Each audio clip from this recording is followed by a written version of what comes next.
Thank you, Terry, and thank you to KPMG as the presenting sponsor for today's symposium. And I want to extend my thanks to you, the Greenville Chamber of Commerce, and to all of our sponsors for inviting me to speak with you today. I was asked to tell you about my journey to my current position as president at Furman University, and then to reflect on some broader issues of women in the workplace. So while this address is going to focus a lot on my journey and me, I hope you'll take away some ideas to think about as you navigate your path. How any of us responds to our roles and the paths we've chosen is affected in large part by life circumstances. So to understand how I got here, you need to understand some things about me. First, in considering the opportunity at Furman, I was drawn to a place, not a presidency. There were more than 50 university presidencies open last year when I was contacted about the Furman job. I could have applied for any of them, but I chose Furman because I saw something that would match my own skill set and interest and where I felt I would make a contribution. I've never once regretted that decision. Now, granted, I'm only 4 months in, but still, it's going well. I've told our alumni and anyone else who will listen that it has been a real calling, not just for me, but for my family, and that has made all the difference. Can you hear me better? Okay. Second, I want to confess to you that until people started making a big deal about me being the first female provost at Baylor, I gave little thought to that milestone, and only rarely had I thought about how being a female affected my professional journey. I was more prepared for people's interest in my gender as I was introduced as Furman's first female president. But I think the reason I was not fully attuned to the significance of these milestones is that gender has not been the defining barrier for me that it has been for so many others. I have benefited greatly from people who have gone before me, women who are willing to fight for the right to work in certain fields, to earn advanced degrees, and to lead others, including men. And it's not just women who paved the way. There were men who recognized that providing women opportunities was the right thing to do for women, for the organizations in which they would operate, and for society. Two people who were very influential in forming my expectations of how I would approach the world were my parents. My mother insisted that I be self-sufficient, that I have a career, so that I wouldn't have to rely on a husband's support. That was not her situation. And while I won't go into the psychology behind her admonition, let's just say it stuck with me, and I have shared similar words with my 17-year-old daughter, Claire. My dad never really pushed me in a particular direction, but he never suggested that there wasn't anything that I shouldn't pursue either.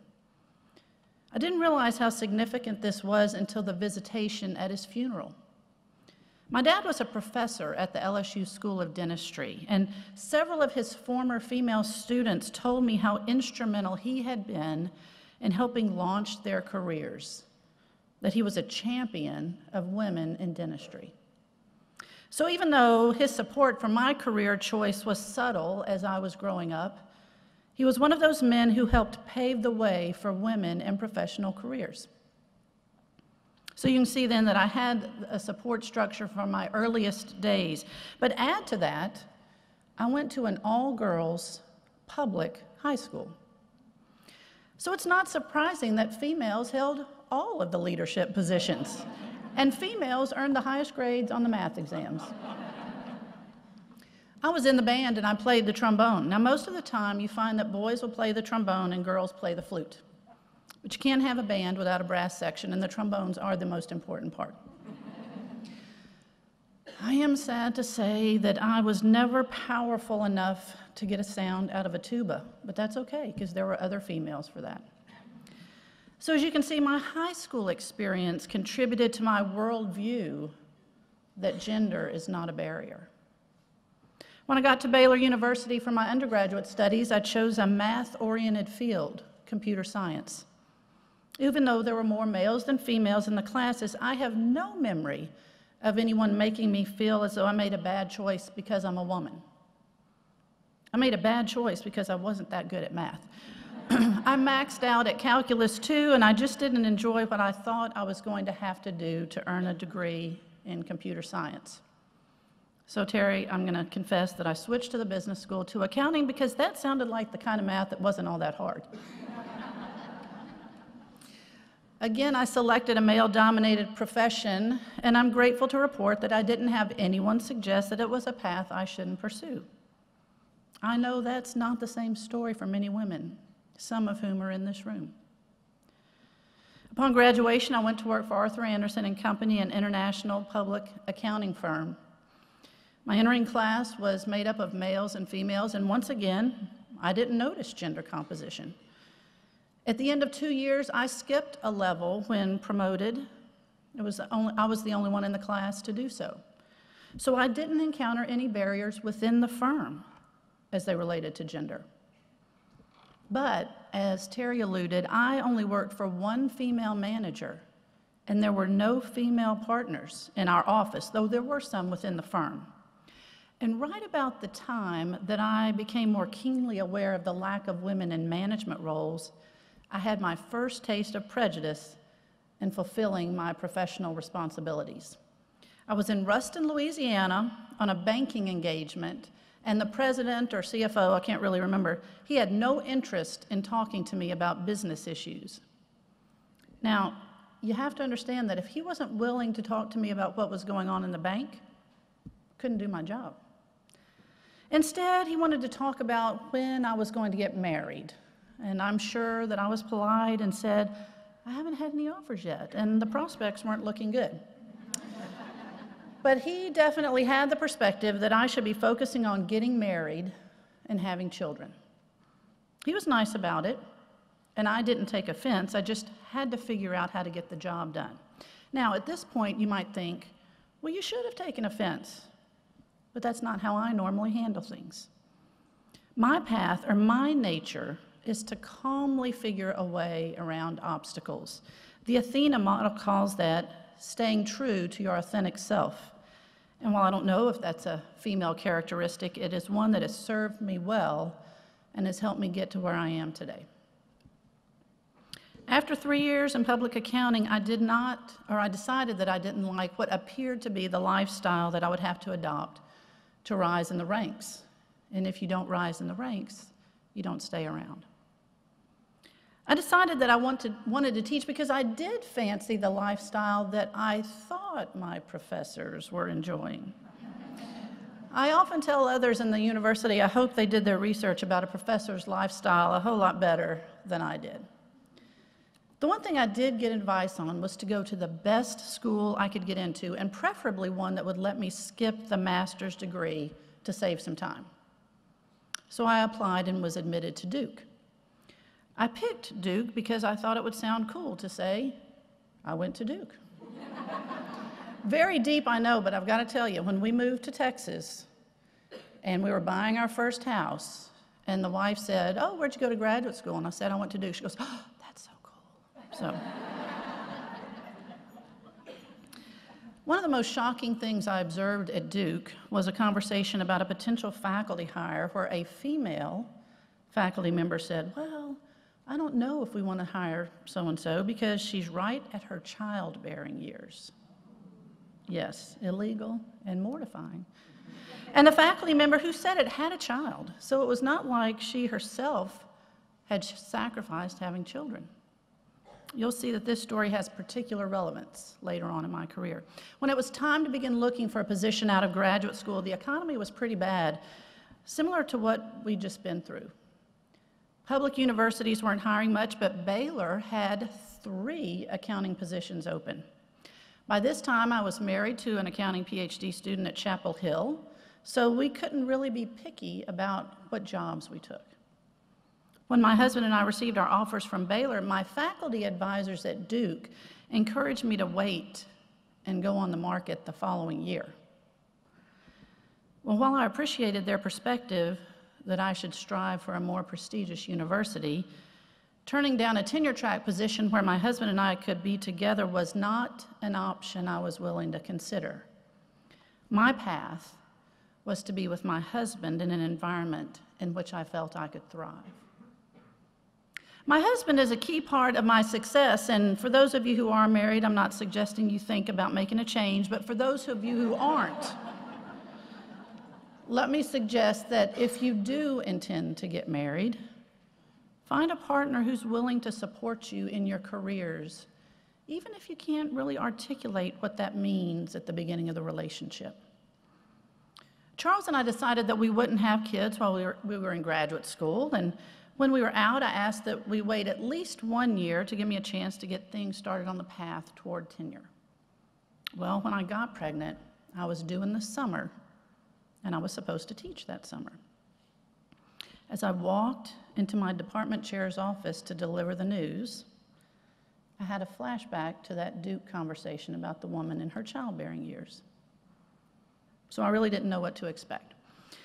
But when I told him, he jumped up and hugged me and told me how happy he was for Charles and me. And I said, "You understand I can't teach?" And he said it didn't matter. We were more important to him as a couple than getting his courses covered. So the support that I enjoyed as a teenager continued in my first position out of graduate school. And that kind of support bled over so that when I was acting chair, I had a faculty member who called me on a Saturday and found out that he was supposed to have open heart surgery. Classes started that next Monday. He was worried about his classes, but it didn't even dawn on me that there was teaching. I was worried about him. I grew up in an environment where we were concerned about the person rather than the job. Neither of these situations was about gender or age. They were about caring for colleagues, a relational attribute that Athena extols as intrinsic to female leaders. My department chair, who was supportive of me having a child, also was willing to arrange the teaching schedule so that my husband and I taught on different days. We might have taught at unappealing times, but it provided the opportunity for one of us to be available in case we needed to tend to a child. Now, you need to know that we put both of our children in a child development center during the day, and this is really where the gender bias began to be revealed, but often from women. My mother couldn't believe that I was willing to leave my child in daycare all day long. She also concluded my firstborn was a genius because he had a much better developed vocabulary than I did at the same age, and his dexterity was much more advanced. So either I was a moron as a child, or the experiences that he had in childcare exposed him to more things than I experienced as a child. Another time, one of my students visiting during office hours asserted that she wasn't willing to let someone else raise her children. I really had to hold my tongue on that one and conclude that when she was in a position to know what she was talking about, then she could assert a valid position. And once, a female leader at Baylor told me she wouldn't have accepted my job as provost with children still at home. I don't think she was saying she thought I was remarkable at my job, but that she would have made a different choice. So while I don't feel like I've encountered any obstacles in advancement because I'm a woman, females have judged my choices as a mother. So let me encourage you to think carefully about the choices you make when it comes to family and career. Have confidence in your choices and don't feel like you need to justify them to anyone else. But be prepared for others to think they know what's best for you. Let me also encourage you to keep from judging others, especially when it comes to balancing work and family. Everyone's story is different, and you can't possibly know what's right for someone else. So let me turn now to some of the choices I made or actions I took to get here. I think some of them could be potentially helpful to you. First, I've learned not to be afraid to throw my hat in the ring. When I first considered academic administration, I didn't wait for someone to ask me to apply. If I had, it wouldn't have happened. No one would have known to ask me. So you have to be willing to take risks and put yourself out there. Of course, you also have to be willing to hear news that you don't want to hear. Second, you've got to be willing to walk away from the position that you don't find fulfilling. I've done it on occasion when the fit was just not right. Now, I'm not saying to give up when the going gets tough, but to really assess whether a position you hold feeds you or drains you. I should acknowledge that it's a privilege to be able to walk away from a position, and I know that not everyone can do that. But as you are navigating your path, making your choices, do your best to pursue what gives you joy, which, by the way, is another Athena leadership trait. Third, I declared the non-negotiables of my job. At one point during my Baylor career, I accepted a position with a caveat that I wouldn't let the job interfere with my children's events. That was the first time I ever put that stipulation on accepting a job, and I've done it ever since. That's a real luxury. Not everyone can lay out a stipulation such as that, and I truly appreciate it. But I had options. I didn't have to be an administrator. I could have been very happy continuing with my teaching and scholarship. So that's where I am. That's the path I navigated to get to where I am today. Some of it certainly has to do with gender. A lot of it has to do with circumstance. I've been very fortunate in how I was raised and in my working relationships. And I've had the great fortune to be around strong women leaders, my friends, my work colleagues, and even a former pastor who are gifted in their professional calling and who do their very best to balance work and family. My path to the presidency, though not easy, worked out with very few hiccups along the way. Does the data suggest it's going the same way for most women? There was a noteworthy story in Fortune last summer that said there are just 51 female CEOs among the Fortune 1000 companies. Now that number's grown since 1998 when there were only 2, but still, 1 in 20? What's really interesting is that those 5% of companies generated 7% of the revenues among the top 1,000. And they also outperformed the S&P 500 by about 35% during the CEO's tenure. Women in the C-suite must be doing something right. For women to get to the C-suite, though, internal and external factors come into play. Internal factors are controlled by the woman in the choices made and in the opportunities seized. I've shared my path to the presidency to highlight choices I've made, choices, as it turns out, that are consistent with the Athena leadership model.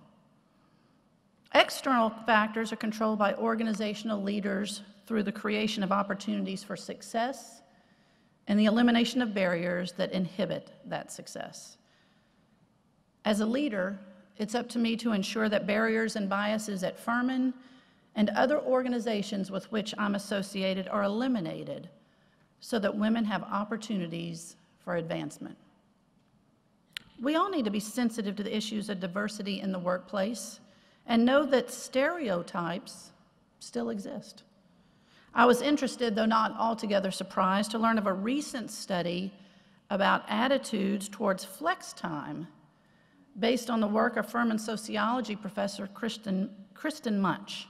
It's been getting a lot of press nationally, and maybe you've heard about it. Dr. Munch found that people rated men who asked for flexible work schedule to take care of their children as much more committed to their work, more competent, more worthy of promotion, and more likable than equally qualified women who asked for the same flexibility. What's more, nearly 70% of the survey takers said they are likely or very likely to grant the dad's request to work from home, compared with only 57% if moms made the request. Why? Well, Munch postulates that men are still perceived as the primary breadwinners, and if they want to work flex hours at home, they're also praised for wanting to help out at home. On the other hand, the expectations of motherhood are so intense that they lead people to believe that there's no way that a woman could get her work done at home. She'll be doing puzzles and taking walks with the children.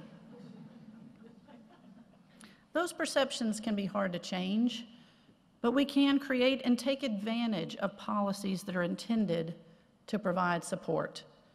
These range from everything, as Judy pointed out, to health care and child care, to flexible hours and pay. So congratulations again, Joe. When we operate in an environment that's inclusive, where norms for behavior and performance don't depend on gender or race or age, then we have an environment in which everyone has the potential for success. As I've prepared for this speech, I realize I'm the poster child for the effect that a supportive and inclusive environment can have on a woman's path to leadership. My story tells you what can happen if you desire the same things I do, or if you have the same support structures that I've had. But I want you to decide for yourself how you measure success. Be realistic, be true to yourself, be informed, and then take pride in your achievements. Chart your path and support the paths of your colleagues. Thank you.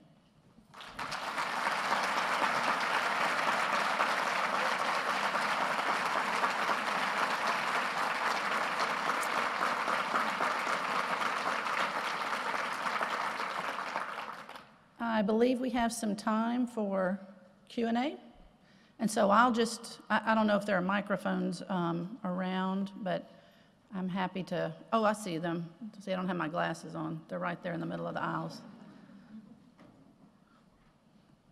What specific programs have you incorporated at Furman? Well, I've only been here 4 months. So right now I'm listening, but I will tell you what we are in the midst of is a gender study, because for a few years there have been some assertions that maybe things weren't balanced well in terms of advantages that men had over women. And so this fall we actually embarked on a comprehensive gender study with the expectation for recommendations to come back for how we need to think about things. When I was at Baylor, I felt so good about how we were going along hiring women into professor roles, but then it waned. And what I learned from that is if you aren't always paying attention, then what we celebrate is what we cultivate, or something like that Plato and Judy said. But the thing is, it was losing a focus. And so what I did was institute additional training, so to speak, as pools were being put together to hire a diverse group. And then I've been talking at Furman about the same thing, about how do we go about ensuring that we create that diversity in the pool, but then also understand the biases that people have when they review a curriculum vitae. Let me just ask, what about for the students? Do you have anything in mind to help the women, the female students, to ascend to different levels? Well, we just started a Women in Leadership program that's actually not for students, but a corollary to that, and something that we want to raise scholarships for, is a Women in Leadership that I would be directly engaged in working with the students and thinking about how to put together those experiences that lead to a path for leadership. So, yes, Minor. How impactful do you think your all-girls high school was? That's a really good question. Minor asked, how impactful was going to an all-girls high school? And the more I think about it, the more impactful I think it was. And again, because girls made the highest grades on all the tests. There was we didn't care how we dressed. There was no one to impress. And there was drama because we were teenagers after all. But it was, if a job was going to get done, a woman was going to do it. And so I think really at that early formative stage, it was clear that we could achieve. And so I've been asked recently, is that something that I would advocate for? And I think, different schools, things are going to matter. But even when you see single gender classrooms within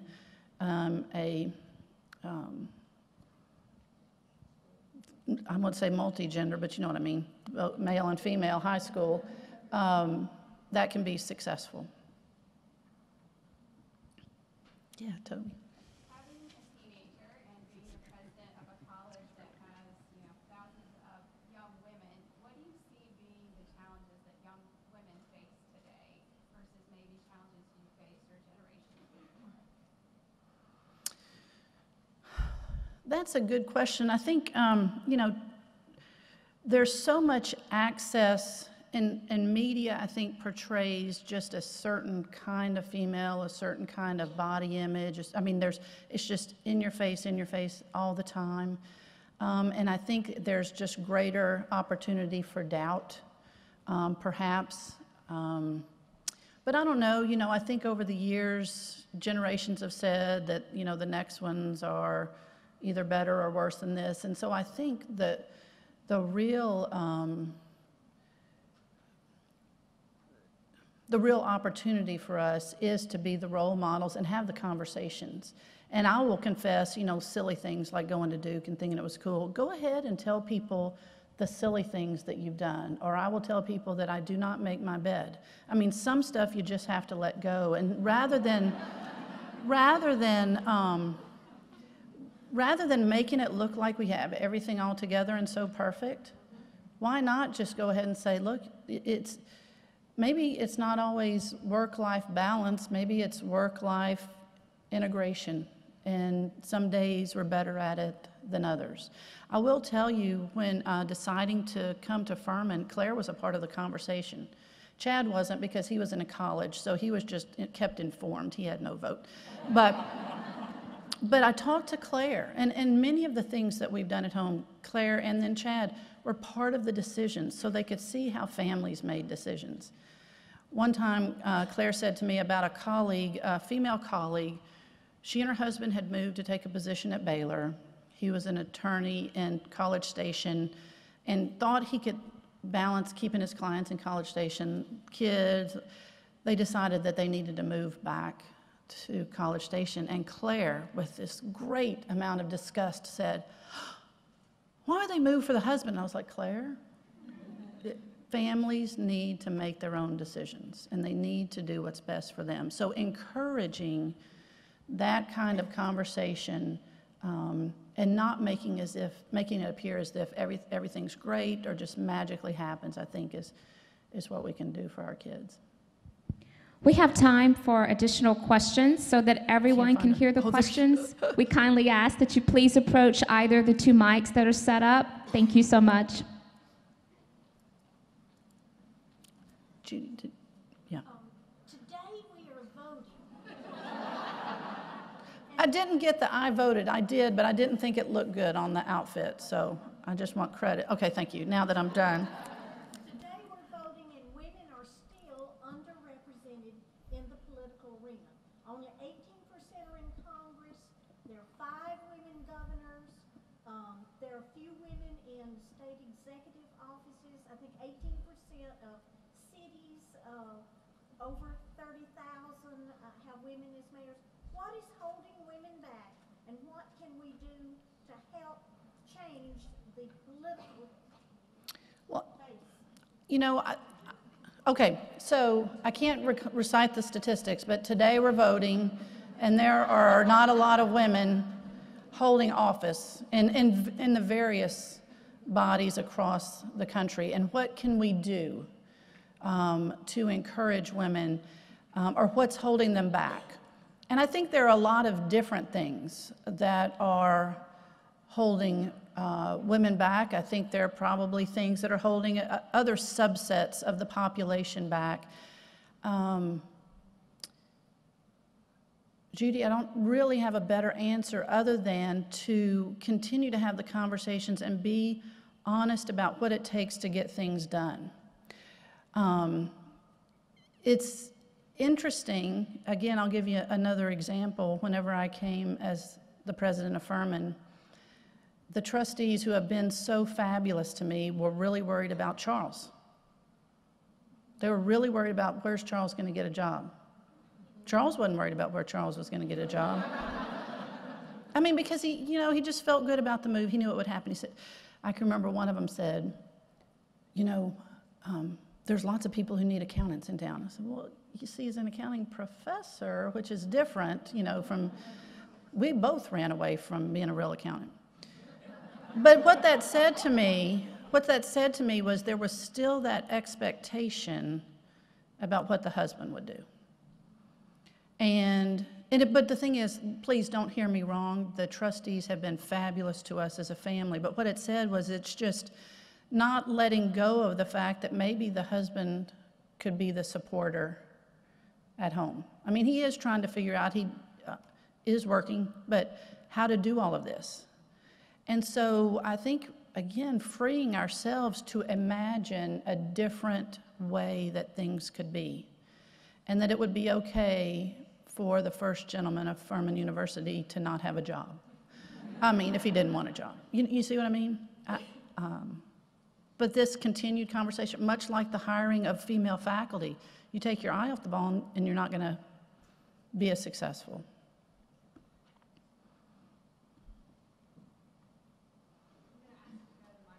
Please. Hey, I'm Chris Gant Sorensen with Hainsworth Sinclair Boyd, and we're all here and excited to see you. I read the article about you in the Furman magazine, and I thought it was great. Thanks. Definitely, you were credited for turning around Baylor in a really difficult time. And so I wondered if you could address to us the things that you did to do that, to pull Baylor back into what it needed to be before you left. And also tell us what you did to address the president of the bank who would not respond to your inquiries. How did you get around his resistance? Right. The president of the bank, that one was so long ago, I just told the manager on the job, and he figured out a way that we got it all done. The Baylor thing might be a little oversold, as to how much my responsibility was. But I will tell you, I mean, it was a turbulent time. And there were some things that were serious, and then there were things that were nuisances. And so I'll give you an example. It sounds silly, but in the faculty handbook, it said you're going to find out what your raises are on April 1st. Can't tell you how many days ago, years, and they'd never found out what their raises were on April 1st. The very first thing I did when I got in the provost office, not as provost, I said, we are going to have raises out on April 1st. And there were just no excuses. So a lot of it was about meeting some expectation gaps, reducing the gaps, getting those annoyances out of the way. After that, it became a matter of listening, of creating processes, not bureaucracy. Toby, I just want you to know, we had a conversation about bureaucracy today. Creating processes that people felt like they were being fairly heard. When there's sidewalk conversations and sidewalk deals, the privileged, whoever those might be at the time, are the ones that appear to get all the good stuff. Well, I eliminated, at least as it related to me and to the provost's office, we got rid of those things. Much to their chagrin, I did create my managerial accounting mind. We created some metrics so that when people said, oh my gosh, the number of majors has doubled, I need a new professor, I could say, well, 4 to 8 is not really that many, as opposed to the ones who went from 400 to 800 where the wheels were really falling off. So it was really more a matter of transparency, really articulating what our goals were, and then actually when I messed up, I just apologized and owned it and went on.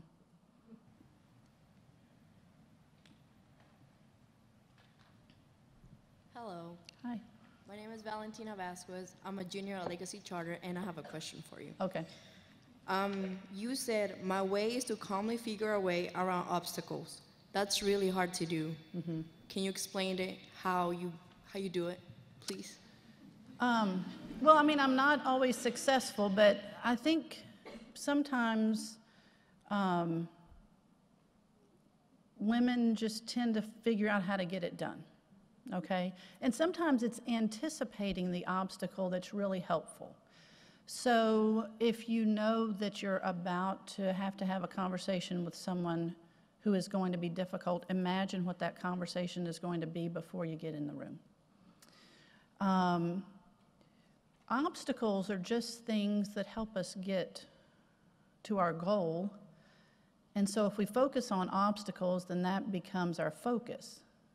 So I would encourage you to say, okay, what's my goal? And are you willing to make accommodations? And I don't mean like ethical accommodations, but look, if there's someone you can't deal with, it's okay if someone else is going to be more successful. At least that's how it works for me, because my goal would be to achieve the work. Sometimes we can be sure not to create the obstacles. When I would teach and I was going to return a bad test grade, now it took me a few years, but I would imagine how the conversation was going to go in class. And if I went in with a heightened sense of agitation, knowing the students were going to be agitated, that created a bad environment. I do the same thing when I know that I have to have difficult conversations. I practice what the conversation's going to be, and maybe it'll play out that way, and maybe it won't. But more and more, it's gotten to be about trying to identify what those obstacles are going to be ahead of time so as not to be surprised. But I have been known to get agitated, so let's just don't think, it's all perfect up here. Because when I'm surprised, it's not as pretty.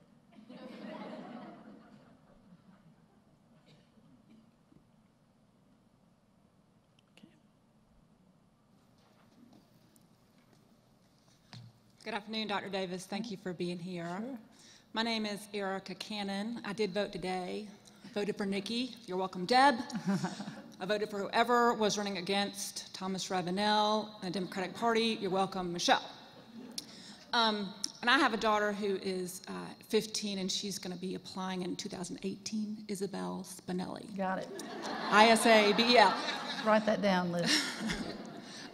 We love Furman. My question is, I'm getting ready to become president of a small software development marketing services firm that my husband and I own, and we're trying to grow it, and we currently work out of our house because we're trying to be as efficient and economical as we can.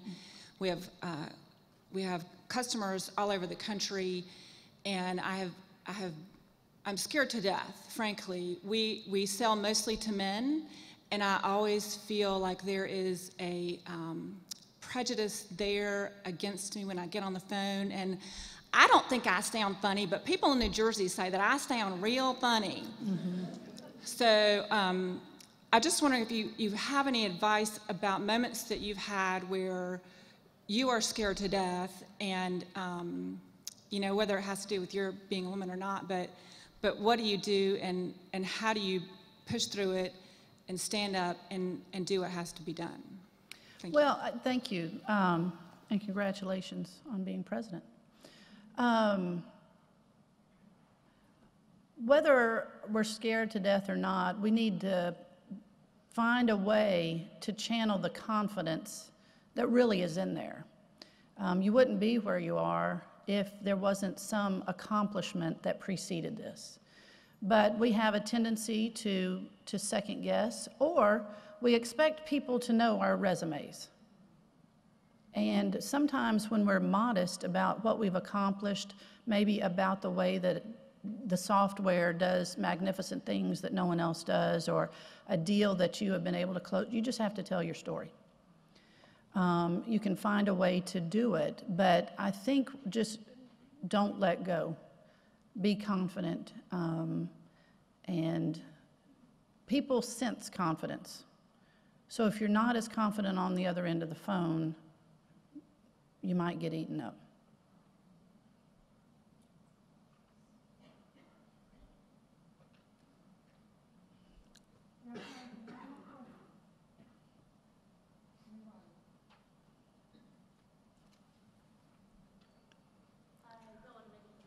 What advice can you give when, I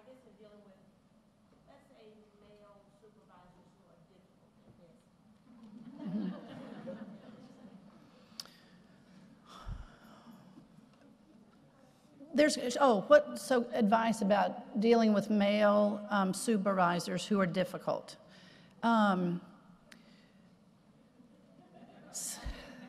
You know, some people are going to be difficult, and part of learning how to be effective is learning how to work with difficult people. So we're not going to change difficult people from being difficult, right? So let's just decide that. But then, what would you do that makes that person successful? Where's the value that you add that he can't possibly imagine? You know, not having you as part of his team or not allowing you to do what it is that you do. You know, that is, our goal is to bring value to the organizations in which we work, and so sometimes you just have to help people remember what that value is. We good? Oh, did you want to ask? Okay, yeah. Hi, my name is Megan Reardon, and I'm with Hainsworth Sinclair Boyd, these lovely ladies behind me. You mentioned your story from the gentleman who inquired after your marital status in a business context, and I wondered if you could speak to your career before you were married and after you were married, and maybe give some advice to sort of how you navigate both stages of your business career. So I was married in 1989, and that probably happened, I'm going to say 1986-ish. So it wasn't as taboo, right? I mean, these old sorry, that was probably not right. But at that time, he was grandfatherly, and so, you know, you just kind of figured out how to operate within that system. But I also really, I seriously made it clear to my manager. I just said, here's what's happening. Can you help me learn how to work through this? There were some people who I was in grad school with. I still wasn't married, and they were colleagues, but they were difficult, and I had to figure out how to work with them. Even post-marriage, when I went in to do a grade change form the very first time at Baylor, the woman in the office thought I was changing my own grade. So a lot of it didn't have to do with being married. It just was how how old or young I happened to look. But these days, I think it is more difficult and more appropriate to be willing to say, that's not relevant to the situation here, and this is the kind of thing that I need to do, and I would appreciate it if we could talk about this conversation, but I'd love to talk about your family after it's over, if indeed that is true. That would just be how I would handle it, knowing that it's been many years since I was in that situation. Thank you, Barbara.